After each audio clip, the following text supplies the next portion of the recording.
नमस्कार, TV 20 news में आप सभी दर्शकों का स्वागत है। मैं हूं आपके साथ अशोक वर्मा। कोरोना के बढ़ते ग्राफ को देखते हुए आप अपना ख्याल रखें। अब रुख करते हैं खबरों की तरफ। हथरौड़िया के स्थानीय सौसैया राजकीय चिकित्सालय कोविड L2 अस्पताल बनाया गया है, जिसमें कुल 92 बेड कोरोना मरीज के लिए रखे गए हैं, जिसमें 20 बेड ऑक्सीजन सपोर्ट के एवं शेष सामान्य मरीजों के लिए है। ड्यूटी पर तैनात चिकित्सक डॉक्टर राजन वर्मा ने बताया कि वर्तमान समय में 19 बेड जो ऑक्सीजन सपोर्ट के हैं, इस पर कोविड मरीज मौजूद है। 24 घंटा मरीजों के आने का कार्यक्रम जारी है।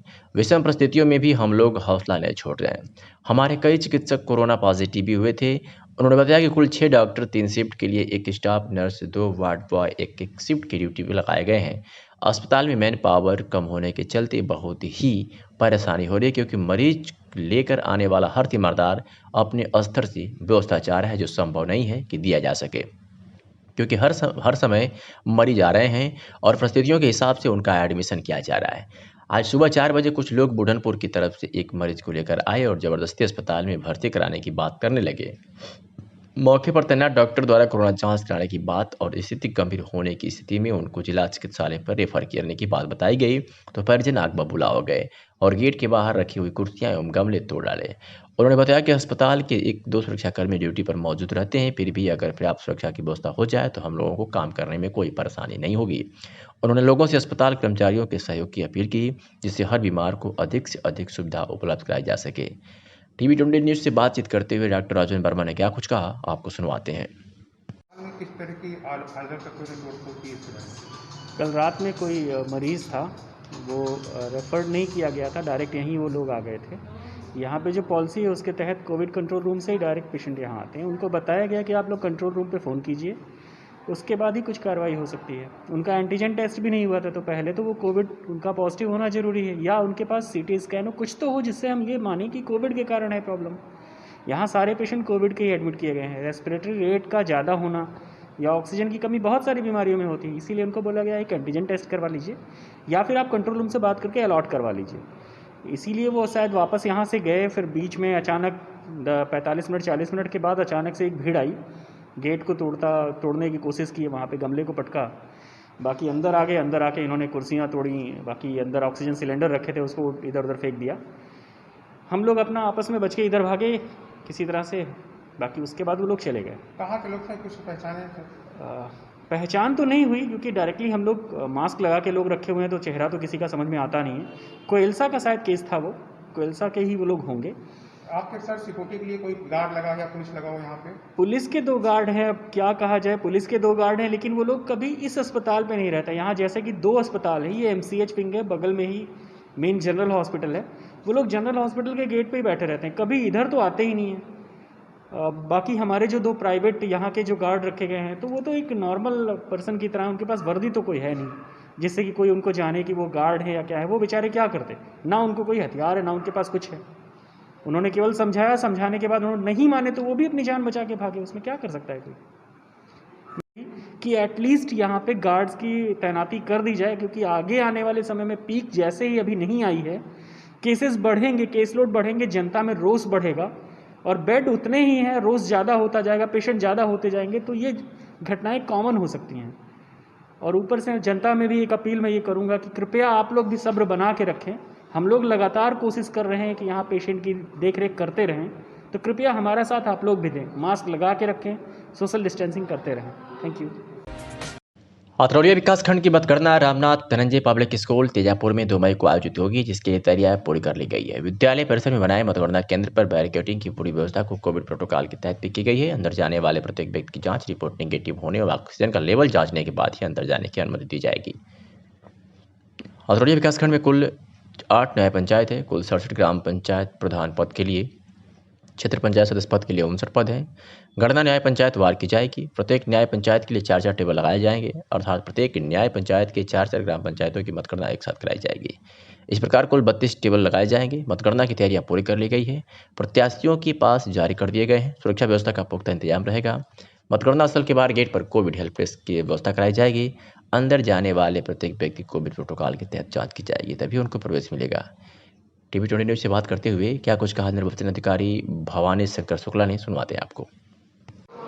आयोजित की जाएगी, उसके लिए क्या तैयारी आपकी? मतगणना कल जो है की पूरी तैयारियां लगभग हो चुकी हैं और जो एजेंटों के पास वगैरह भी जारी किए जा चुके हैं, बैरिकेडिंग वगैरह, और कोविड से संबंधित सारी व्यवस्था धीरे धीरे अंतिम दौर में चल रही हैं। और मतगणना कल सुबह 8 बजे से प्रारंभ होगी और कार्य समाप्ति तक अनवरत चलती रहेगी। सर, न्याय पंचायतवार जो मतगणना आयोजित की जाएगी उसमें ग्राम पंचायतों का क्रम क्या होगा? न्याय पंचायतवार जो पूर्व से निर्धारित ग्रामों का जो क्रमांक है उसी के हिसाब से जो है टेबलों पर निर्धारण किया गया है और प्रत्येक न्याय पंचायत में 4 टेबलों का निर्धारण किया गया है और प्रत्येक टेबल पर एक ग्राम सभा का पूर्ण सारे मतपेटियां एक ही टेबल पर खोली जाएंगी संबंधित ग्राम सभा की।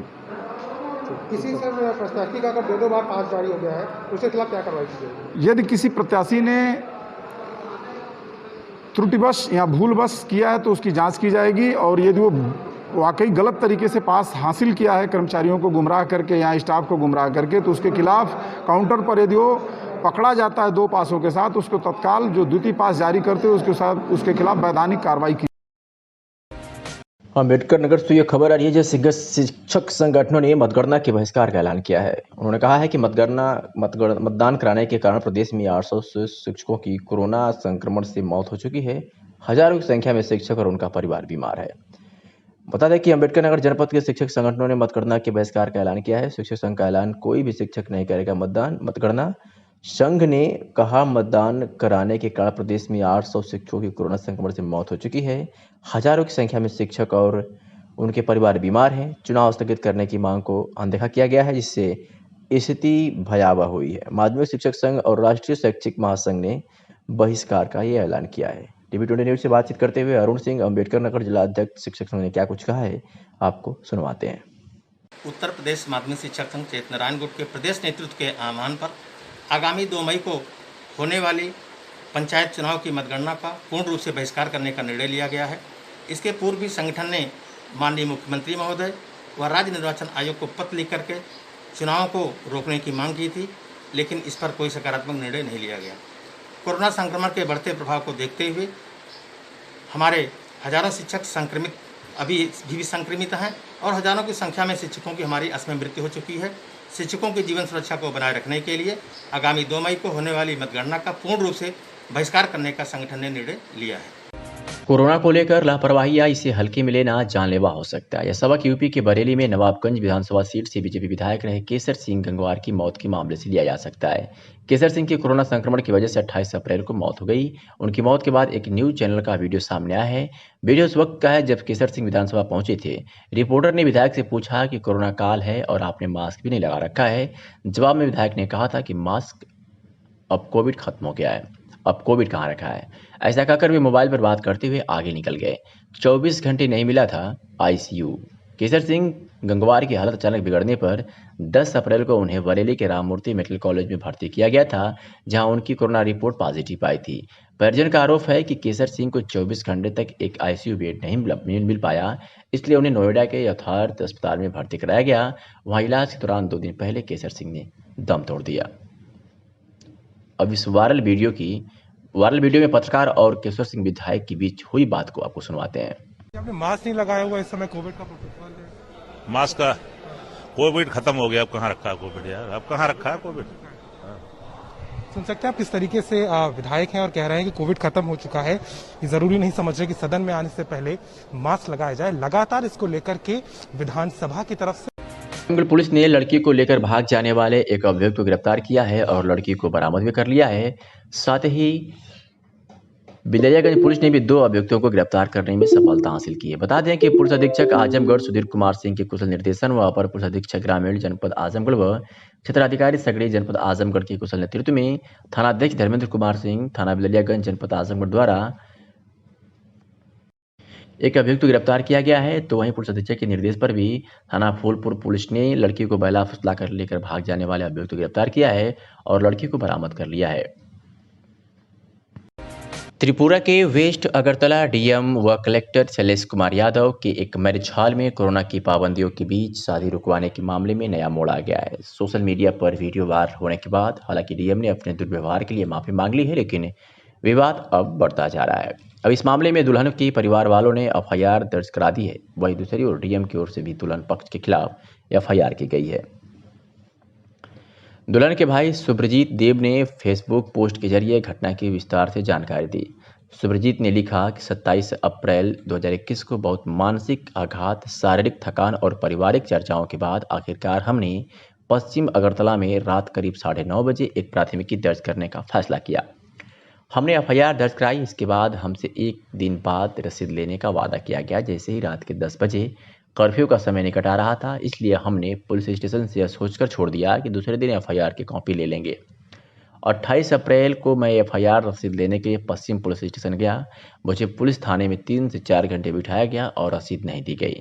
पूछने पर मुझे यह सुनिश्चित किया गया कि कुछ कानूनी प्रक्रियाओं के कारण इसमें देरी हो रही है और रसीद हमारे निवास पर भेजी जाएगी।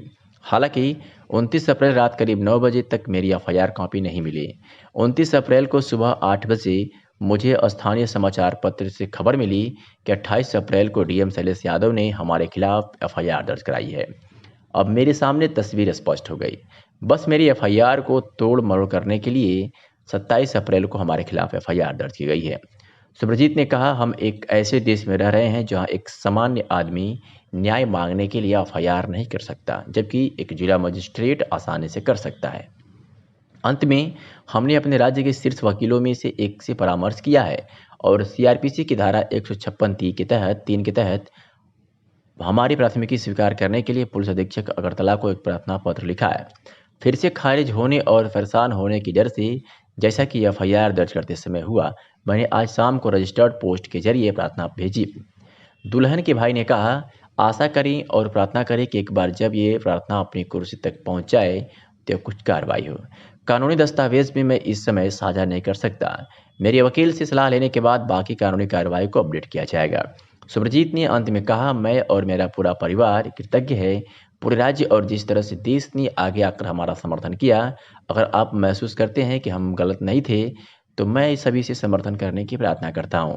इसके साथ ही सुब्रजीत ने अपील करते हुए कहा कि मेरे माता पिता बुजुर्ग पोस्ट एंजियोप्लास्टी, हाइपरटेंसिव डायबिटिक हैं और कई दवाओं पर हैं। मानसिक आघात के बाद उनके स्वास्थ्य में सुधार आ रहा है। इसलिए कोई भी मीडियाकर्मी या शुभचिंतक मुझसे या मेरे माता पिता से संपर्क करने की कोशिश न करें। उम्मीद है हमें न्याय मिलेगा। उल्लेखनीय है कि सिंगर सोनू निगम ने भी डीएम के व्यवहार की आलोचना की है। डीएम ने पश्चिम अगरतला के एक मैरिज होम में कोरोना की पाबंदियों के बीच शादी रुकवाई थी।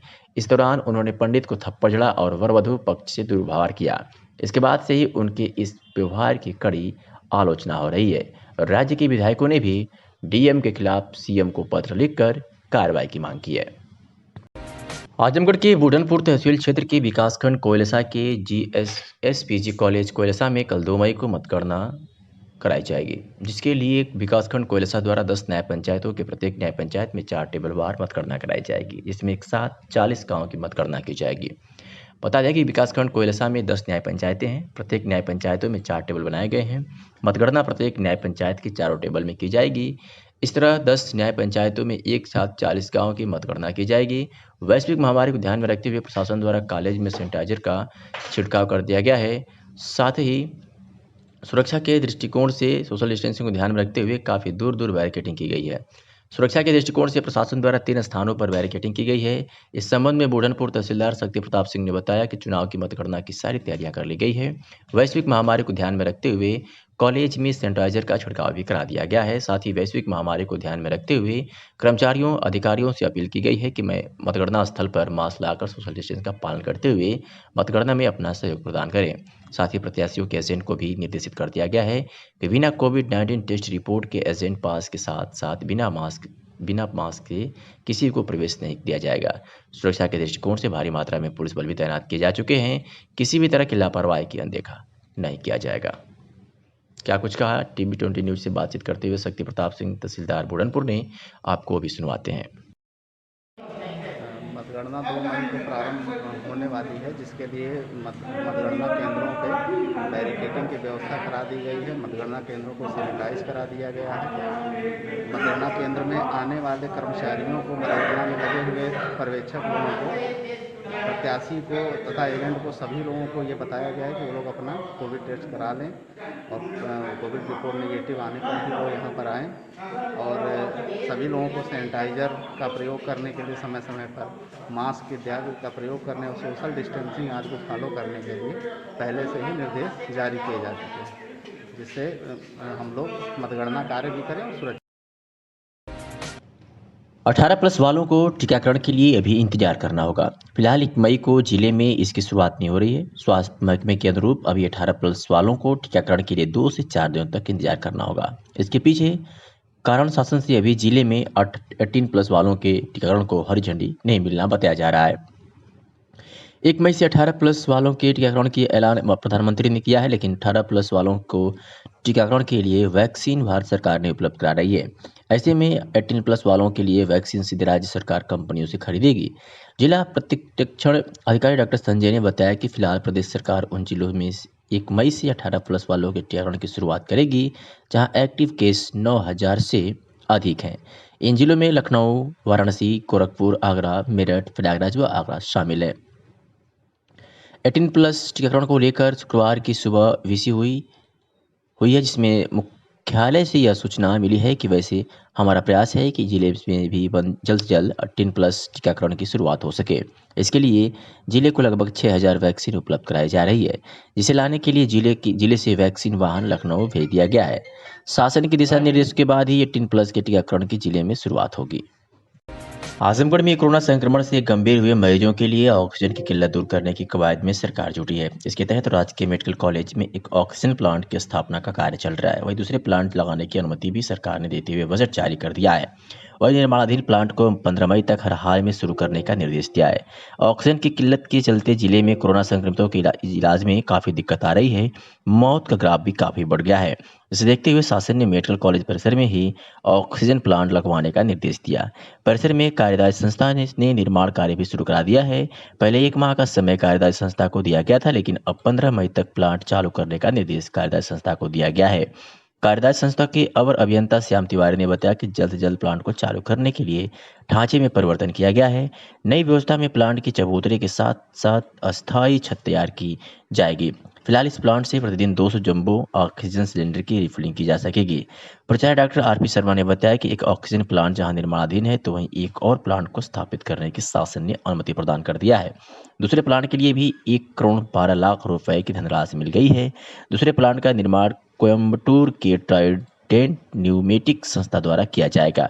इसे भी 1 माह में शुरू करने की समय सीमा निर्धारित है। सगड़ी तहसील क्षेत्र के विभिन्न गांव में जिलाधिकारी के निर्देशों पर गांव-गांव डोर टू डोर आंगनवाड़ी कार्यकर्तियों, स्वास्थ्य विभाग की टीम, लेखपाल, कोटेदार एवं ग्राम विकास अधिकारी को लगाकर गांव में कोरोना संक्रमण को रोकने के लिए जागरूकता अभियान चलाया जा रहा है। इस दौरान तहसील क्षेत्रों के चारों ब्लॉकों में संक्रमण का फैलाव तेजी से बढ़ रहा है, जिसे रोकने के लिए टीम बनाकर लोगों को जागरूक करने के लिए थर्मल स्क्रीनिंग एवं कोविड-19 की जांच व जागरूकता अभियान शनिवार को चलाया गया, जिसमें गांव में स्वास्थ्य विभाग की टीम द्वारा दर्जनों गांव में कोविड-19 की जांच की गई और सैनिटाइज भी किया गया। चारों ब्लॉकों में दर्जन भर गांव में टीमों ने भ्रमण कर जागरूकता अभियान चलाया। गांव में कोरोना महामारी संक्रमण को लेकर ग्रामीणों में अभी गंभीरता नहीं बनी हुई है और सरकार पर ही सवालिया निशान खड़े कर रहे हैं। इस संबंध में ज्वाइंट मजिस्ट्रेट व उप जिलाधिकारी सगड़ी गौरव कुमार ने कहा कि गांव में जिस तरह से संक्रमण फैल रहा है, उसे रोकने के लिए टीमें बनाकर गांव में संक्रमण को रोकने और उसका फैलाव कम करने के लिए जागरूकता अभियान चलाया जा रहा है एवं जांच टीम कोविड-19 की जांच करके रिपोर्ट देगी, जिसके आधार पर गांव में कंटेनमेंट जोन भी बनाया जाएगा। गांव में भ्रमण के दौरान थर्मल स्क्रीनिंग भी कराई जा रही है। सर्दी, खांसी, बुखार आदि की जानकारी एकत्र की जा रही है। लापरवाही बरतने वालों के खिलाफ कठोर कार्रवाई करने की चेतावनी भी एसडीएम गौरव कुमार ने दी, जबकि गांव में संक्रमण के प्रति लोग अभी भी जागरूक नहीं हो रहे हैं। आजमगढ़ जिले में वर्तमान में 5 कोविड अस्पताल संचालित है। इसमें 2 सरकारी तो 3 प्राइवेट अस्पताल है। मुख्यमंत्री ने सभी कोविड अस्पतालों ने प्रतिदिन मेडिकल बुलेटिन जारी करने का निर्देश दिया है। इसके बाद भी कोई भी अस्पताल सीएम के निर्देशों का पालन नहीं कर रहा है। सिर्फ मेडिकल कॉलेज प्रशासन ही अपने यहाँ होने वाले मौत का आंकड़ा प्रतिदिन प्रस्तुत कर रहा है। अन्य कोविड अस्पतालों पर होने वाली मौतों का कोई रिकॉर्ड नहीं उपलब्ध कराया जा रहा है। मुख्यमंत्री योगी आदित्यनाथ के से सख्त निर्देश जारी हुआ है कि सभी कोविड अस्पतालों द्वारा प्रतिदिन मेडिकल बुलेटिन जारी किया जाए, जिसमें यह बताया जाए कि उनके अस्पताल पर कोविड से कितनी मौत हुई है, कितने बेड खाली हैं और ऑक्सीजन की क्या उपलब्धता है। इसके साथ ही डॉक्टर, स्टाफ और दवाओं की उपलब्धता को भी जानकारी दी जाना है। इतना ही नहीं, किसी मरीज की क्या स्थिति है, यह भी जानकारी संबंधित मरीज के घर वालों को दिए जाने का निर्देश सीएम ने दिया है। जिले में कोविड अस्पताल के रूप में राजकीय मेडिकल कॉलेज सबसैया अस्पताल अतरौलिया के अलावा प्राइवेट में लाइफलाइन, वेदांता वर्मा हॉस्पिटल शामिल है। सिर्फ राजकीय मेडिकल कॉलेज प्रशासन नहीं प्रतिदिन अपने यहाँ कोरोना से होने वाली मौत का आंकड़ा उपलब्ध कर रहा है। अन्य किसी भी सरकारी अथवा प्राइवेट अस्पतालों द्वारा सीएम के दिशा निर्देशों का पालन नहीं किया जा रहा है। यह अलग बात है कि कुछ प्राइवेट अस्पताल अपने नोटिस बोर्ड पर आधी अधूरी सूचनाएं चस्पा कर रहे हैं। सीएम के फरमान के अनुरूप कवायद कराने में न तो जिला प्रशासन की रुचि ले रहा है, न ही स्वास्थ्य विभाग ही इन अस्पतालों की नकेल कस रहा है।